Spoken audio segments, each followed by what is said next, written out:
தமிழ்நாட்டு அரசின் முதலமைச்சராக உண்மையாகவும் முழச்சான்றின்படியும் என் கடமைகளை நிறைவேற்றுவேன் என்றும் அரசியல் அமைப்பிற்கும் சட்டத்திற்கும் இணங்க அச்சமும் ஒருதலை சார்பும் இன்றி விருப்பு வெறுப்பை விலக்கி பலதரப்பட்ட மக்கள் அனைவருக்கும் நேர்மையானதை செய்வேன் என்றும் ஆண்டவன் மீது ஆணையிட்டு உறுதிமொழிகிறேன்.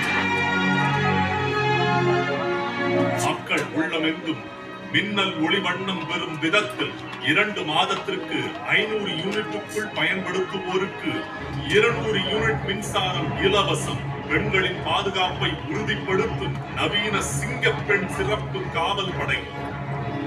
கடுமையான நடவடிக்கையுடன் போதை ஒழிப்பு சட்டம்.